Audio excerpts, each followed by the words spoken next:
durante uma patrulha de rotina para garantir a liberdade de navegação no Mar da China Meridional, às 09h23 do dia 14 de junho de 2025, o radar de espionagem do USS Princeton detectou algo que quase provocou a Terceira Guerra Mundial, um contra-torpedeiro chinês do tipo 052D que estava a 200 quilômetros de distância e acelerou abruptamente de 18 para 30 nós em menos de 90 segundos. O capitão do Chuncheng acabara de receber ordens de Pequim, mas os americanos não sabiam disso.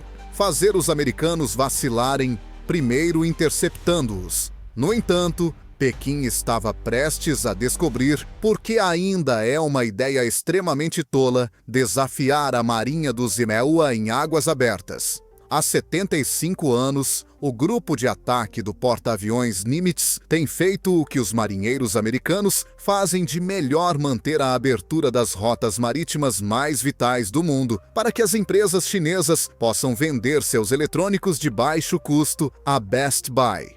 O território chinês mais próximo em águas internacionais, onde ocorrem 3,4 bilhões de dólares em comércio todos os anos, ficava a 180 milhas náuticas de distância. Liberdade de passagem exemplar, uma direção clara, objetivos abertos e o tipo de comportamento profissional que distingue as verdadeiras marinhas das milícias flutuantes eram os objetivos do grupo de ataque. O alvo foi destruído a 09h26. Um contra-torpedeiro chinês do tipo 052D com um índice de ameaça moderado a alto foi avistado pelos operadores de radar. Com a serenidade que advém de possuir 122 células de lançamento vertical cheias de armamento suficiente para transformar qualquer navio chinês em comida de peixe. O oficial de ação tática dentro do Centro de Informação de Combate do Princeton observou a trajetória do contra-torpedeiro chinês. Era possível identificar claramente todos os aspectos do navio adversário graças ao radar espião, o sensor naval mais sofisticado do mundo. Ele estaria ao alcance das armas em precisamente 17 minutos à velocidade do contra-torpedeiro chinês. Para os chineses, o simples mapa era assustador. Os SM-6 do Princeton, em modo de superfície, podiam atingir cerca de 240 milhas náuticas e abatê-los como moscas, enquanto seus mísseis antinávio Boeing J-18 podiam cobrir a distância restante em menos de 4 minutos após o lançamento. O capitão queria saber as intenções prováveis do navio chinês às 09h29. A solução era clara. Ele estaria a 14 minutos de um lançamento de armas na sua velocidade e direção atuais. Foi aconselhado ir para os quartéis gerais, mas o capitão respondeu com a garantia americana inabalável. Primeiro vamos examinar o quanto eles querem parecer tolos. Isto é, se conseguirem chegar em segurança. Havia muito tráfego mercante no Mar da China Meridional. Em um raio de 50 milhas, 46 navios comerciais dependem da presença da Marinha do Zeoa para garantir sua passagem segura. Um navio porta-contêineres transportando semicondutores com bandeira de Singapura. Um navio-tanque de GNL de uns 200 milhões da Coreia do Sul. Se Pequim conseguisse transformar com sucesso as vias navegáveis internacionais em sua piscina particular, todos estariam em perigo. No entanto, para fazer isso, eles precisariam derrotar a marinha do Zinei Teoa, o que nunca aconteceu. Nunca. Todos os navios do grupo de ataque receberam automaticamente as informações sobre a ameaça às 09h30 graças à capacidade de engajamento cooperativo do Princeton. Com a precisão de um relógio suíço, o Nimitz, 104,600 toneladas de diplomacia americana flutuante, transportando 90 das aeronaves mais avançadas do mundo, ajustou as suas operações de voo. Para tomar posição em torno do porta-aviões e fazer com que qualquer ataque chinês fosse uma viagem só de ida para o fundo do mar, os contra-torpedeiros Chunhun e Kidd mudaram de posição. O quadro tático mudou de alarmante para perigoso por volta das 09h35. O E-2B Hawkeye, que tem uma visão panorâmica de tudo dentro de 400 milhas e orbita a 25 mil pés, viu vários aviões decolarem do porta-aviões chinês Shandong. Como se tivessem uma chance real, os sinais de radar correspondiam aos dos caças J-15 subindo rapidamente e se movendo para o sul. Os controladores aéreos viram imediatamente algo engraçado. As restrições de combustível do famoso método de lançamento em rampa dos chineses eram provavelmente a razão pela qual os J-15 estavam com dificuldade para subir. A última peça do quebra-cabeça de coordenação da China foi adicionada pelos operadores de sonar 1 minuto depois. A 80 milhas náuticas de distância, captaram um sinal acústico compatível com um submarino diesel elétrico, tipo 039, possivelmente um contacto submerso. O aspecto divertido. Tal como um comboio de mercadorias, a criatura estava a fazer barulho. Qualquer tripulação competente de um submarino teria sentido vergonha. Não era apenas agressão da parte dos chineses. Eles estavam a usar equipamento digno de museu para planear uma campanha de intimidação em vários domínios. Submarinos tão barulhentos que mais valia estarem a transmitir a sua localização na rádio AM, navios de superfície da década de 1990 e aviões de transporte incapazes de transportar uma carga completa de munições. Era intimidação clássica, do tipo que só dá certo quando a vítima está indefesa ou com medo de se defender. Pequim tinha acabado de desafiar a frota errada no oceano errado, o que foi uma infelicidade para eles. Essas forças chinesas estavam prestes a receber uma aula gratuita sobre por que a marinha dos Neiaceus era a melhor. A marinha dos Eazeaceua vinha praticando o domínio dos mares desde 1914.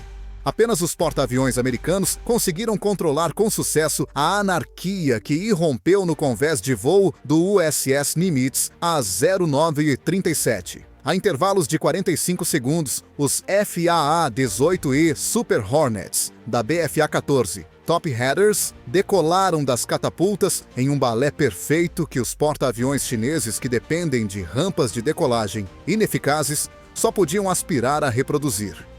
Enquanto a aviação naval americana fazia o que sabe fazer de melhor, projetar poder, o vapor saía das catapultas. Os radares AN/APG-79 AESA da primeira divisão de Super Hornets já estavam a detectar os J-15 que se aproximavam no alcance máximo enquanto subiam 15 mil pés. A disparidade tecnológica era quase injusta. O radar de varredura mecânica do J-15 oscilava para frente e para trás como um farol, revelando sua posição a qualquer um que estivesse ouvindo, enquanto os 1.100 módulos de transmissão e recepção do APG-79 podiam rastrear dezenas de alvos ao mesmo tempo. Os limites da rampa de decolagem do Shandong ficaram dolorosamente evidentes pela dificuldade dos J-15 em ganhar altitude. Eles decolaram com cargas mais leves de armamento e combustível porque não tinham catapultas. Embora estivessem queimando combustível mais rapidamente, eles estavam subindo com dificuldade para obter uma vantagem energética. Lançados com peso total de combate, os caças americanos tinham combustível extra, e todas as suas mãos estavam classificadas como E. Mas a única vantagem tangível que os chineses podiam perceber era a carga de armas e combustível. O Link 16 foi usado para conectar cada F-18 e partilhar dados de sensores em tempo real. Quando um avião avistava algo, os outros também avistavam. Os pilotos chineses, por outro lado, usavam comandos de voz e sensores pessoais muito semelhantes a um caça, com os olhos vendados numa equipa em rede. Décadas, e não anos, foram usadas para medir a disparidade tecnológica. Sem disparar os E-18G Growlers, juntaram-se à batalha. Pods de interferência ALQ-99 que podiam destruir os sistemas eletrônicos inimigos a centenas de quilômetros de distância eram transportados por estas variantes de guerra eletrônica. À medida que estabeleciam as suas órbitas de interferência, as comunicações chinesas começaram a falhar. Os encontros fantasmagóricos aumentaram nos ecrãs de radar na China. Os combatentes americanos iam e vinham, multiplicavam-se e combinavam-se. Os F-18, que pareciam ser 4, passaram a 12 e, eventualmente, a 20. Os radares bloqueavam e desbloqueavam continuamente. Enquanto as ameaças reais manobravam secretamente, os pilotos dos J-15 foram forçados a lidar com fantasmas. O Wall era a tática usada pelos americanos. Era uma estrutura defensiva que havia sido aperfeiçoada ao longo de muitos anos. 35 mil pés é o limite máximo, 25 mil é o médio e 15 mil é o mínimo. Assistência mútua, várias áreas de combate sobrepostas e nenhum lugar para os chineses voarem sem entrar no alcance das armas de alguém. Os chineses foram manipulados pelos americanos 3 vezes. Em contraste, a formação chinesa permaneceu agrupada, o que é necessário quando os processos distribuídos não podem ser suportados pelos seus links de dados. Eles eram previsíveis e vulneráveis, pois precisavam manter contato visual para se coordenar. Em combate real, os seus J-15 estavam a voar em aeronaves antiquadas contra a guerra em rede do século XXI, apesar de poderem parecer impressionantes em cartazes de propaganda.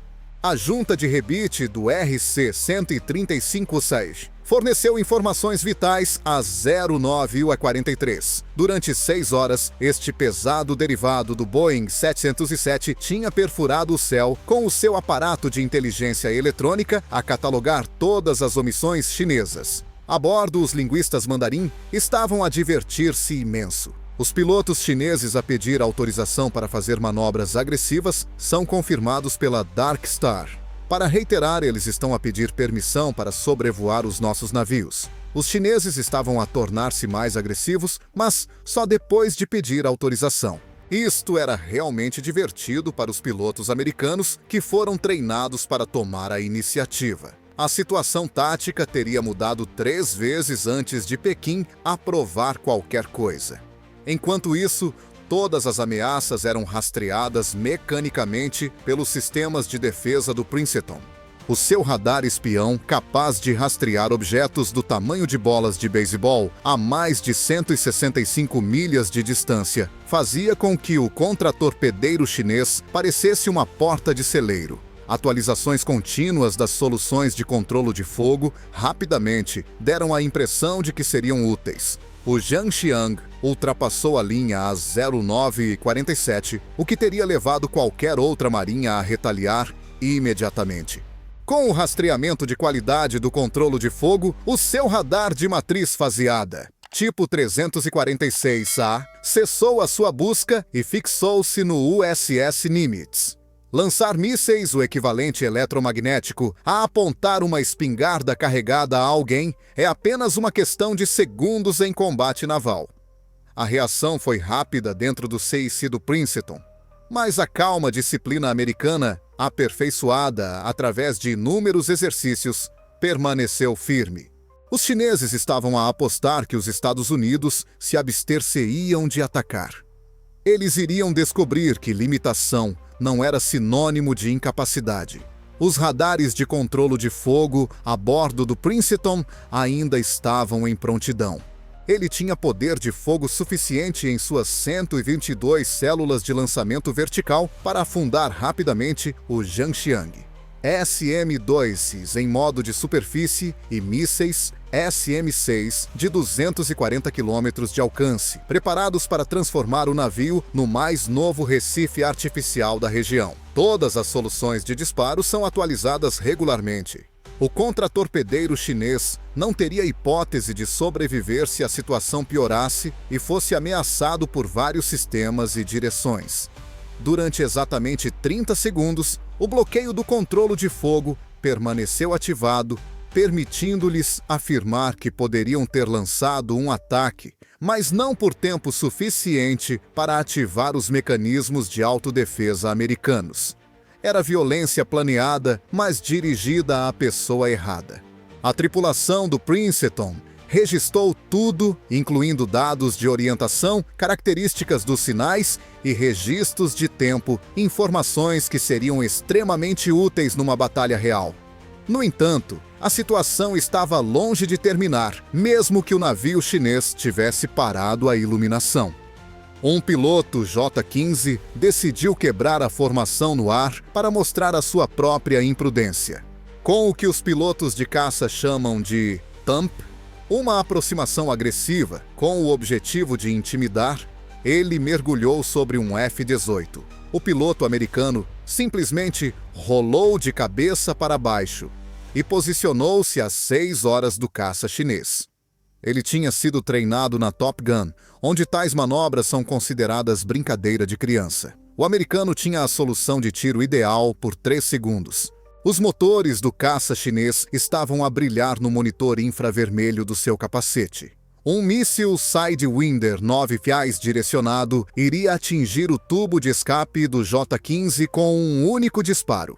A disciplina profissional foi mantida e ele não disparou. O momento passou, mas os chineses tinham mais um trunfo na manga. A manobra do submarino foi o ponto alto da escalada chinesa. O Type 039 diesel elétrico estava a aproximar-se furtivamente, escondendo a sua aproximação com a profundidade da camada. Ele cometeu um erro crucial às 09h51 quando levantou o snorkel para recarregar as baterias. Tal sonar contacto subaquático rumo 159. Contacto com snorkel alcance de 15.000 jardas, provavelmente Type 039. O seu ruído é semelhante ao de um comboio de mercadorias. O conjunto de sonares SQQ-89 do Princeton vinha rastreando o capitão do submarino há 1 hora, mas ele não percebeu ou não se importou. O navio estava posicionado a poucos metros de sua biblioteca de assinaturas sônicas. Ele teria cerca de 12 segundos para pensar sobre as decisões da sua vida se isso se tornasse viral antes que um ASRock transformasse o seu barco em comida de peixe. A imagem tática se transformou num estudo de caso sobre como não se deve conduzir operações navais. Com um submarino a sudoeste, um contra-torpedeiro a oeste e um porta-aviões a noroeste, as forças chinesas formaram um cerco. Nenhum deles sobreviveria aos primeiros 5 minutos se o fogo começasse. E os americanos iriam demonstrar-lhes exatamente como isso funcionaria. O USS Nimitz lançou tudo o que podia voar às 14h30. Na maior demonstração de poder aéreo de um único porta-aviões em anos 48, aeronaves decolaram do seu convés. E-2D Hawkeyes controlavam o espaço aéreo. EA-18G Growlers transportavam pacotes de guerra eletrônica capazes de destruir uma cidade. E Super Hornets carregavam armas reais. Os aviões americanos escureceram o céu do meio-dia. Os primeiros a entrar em ação foram os Growlers. Em capacidade máxima, seus pods ALQ-99 transformaram as telas de radar chinesas em obras de arte. Havia centenas de contatos falsos. Aviões reais desapareceram na cacofonia eletrônica. Parecia que alguém tinha atirado tinta para os ecrãs da imagem de defesa aérea do Shandong. Os controladores chineses não conseguiam distinguir entre fantasmas e ameaças reais. Tudo era perigoso. O submarino chegou então. Durante 8 dias, um submarino de ataque da classe Virginia tinha estado a observar a formação chinesa, paciente, silencioso e invisível.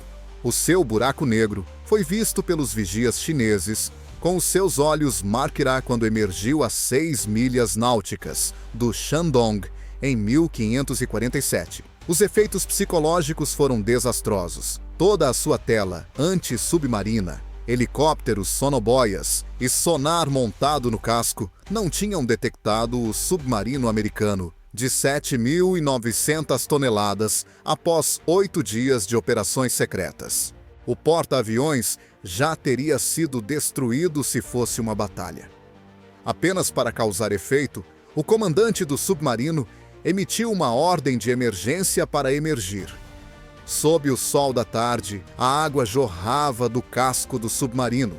enquanto ele explodia do oceano como uma baleia a saltar. Imagens perfeitas da superioridade americana seriam capturadas por fotógrafos a bordo dos navios chineses. Ele mergulhou de volta sob as ondas após cerca de 90 segundos, tempo suficiente para ser avistado, fotografado e relatado. Era uma mensagem óbvia. O domínio subaquático pertence-nos.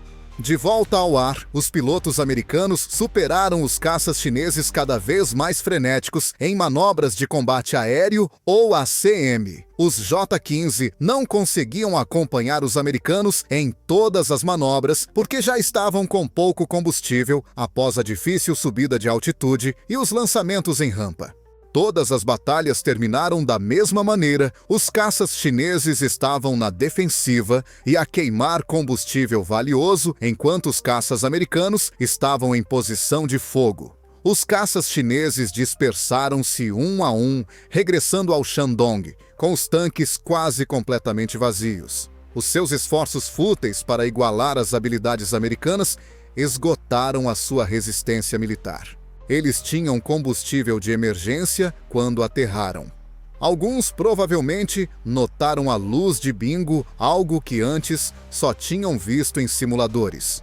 O grupo de ataque do porta-aviões Shandong começou a recuar por volta das 16h23. Todos compreenderam a realidade, mesmo que as comunicações oficiais chinesas afirmassem ter concluído os exercícios planeados. Eles tinham vindo para exibir o poderio naval da China, ameaçar o transporte marítimo legítimo e afirmar a sua reivindicação sobre águas que não eram suas. Em vez disso, aprenderam porque é que o Mar da China do Sul é o 6º grande lago dos Estados Unidos.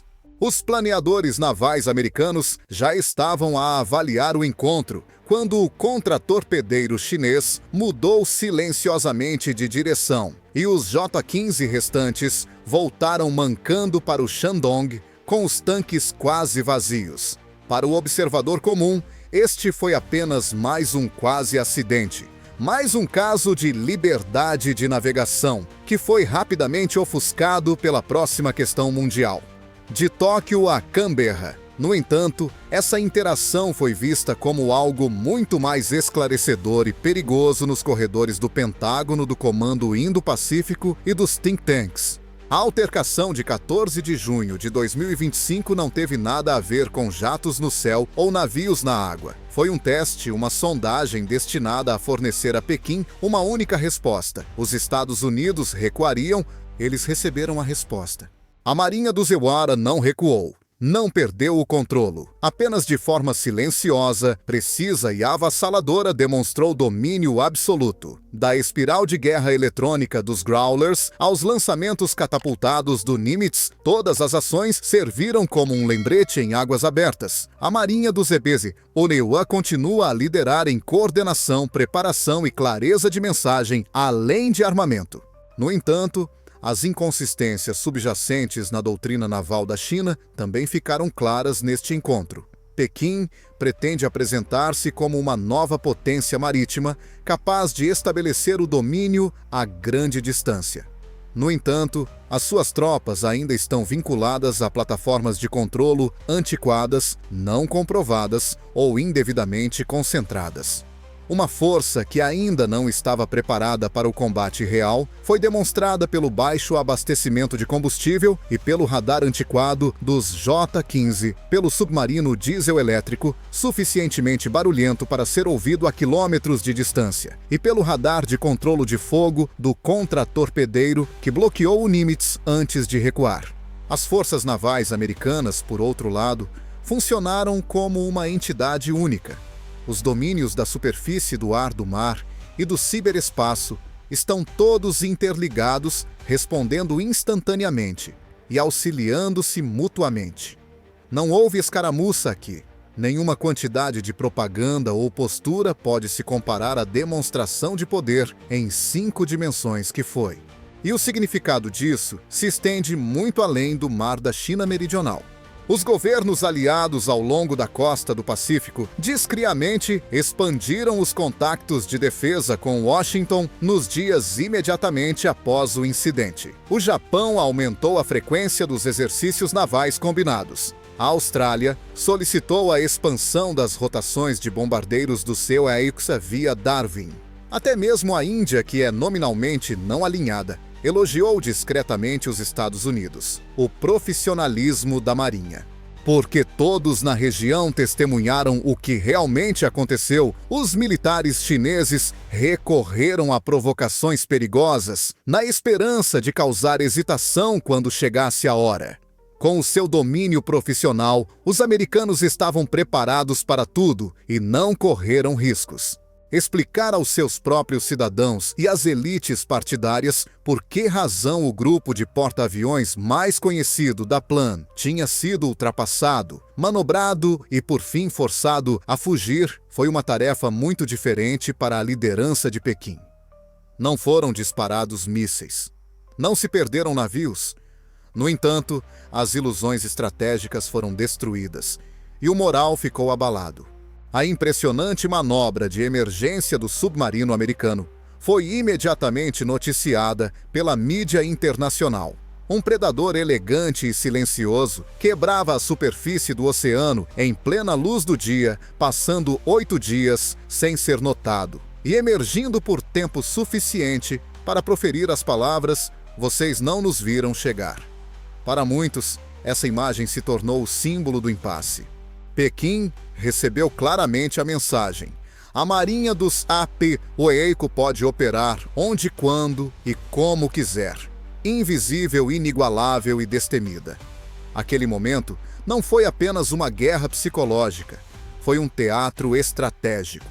No entanto, apesar desta demonstração flagrante de supremacia, a tolerância dos líderes americanos pode ter sido a sua arma mais potente.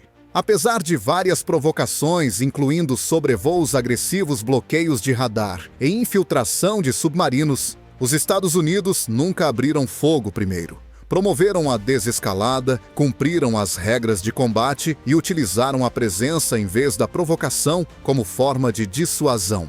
Domínio e disciplina estão em equilíbrio, e é isso que torna os EUA a força de combate marítimo mais estimada. Qualquer país pode exibir um lançador de mísseis.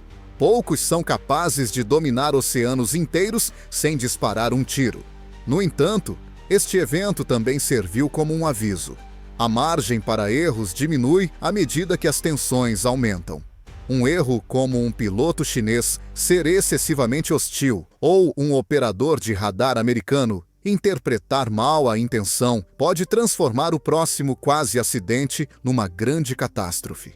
Por esta razão, analistas diplomáticos e militares já estão a alertar para uma década de conflitos marítimos contínuos. O Estreito de Taiwan, a ZEI das Filipinas e o Mar da China Meridional são pontos críticos interligados. Eles servem como pontos de pressão onde as ansiedades regionais e as aspirações ao estatuto de grande potência se encontram.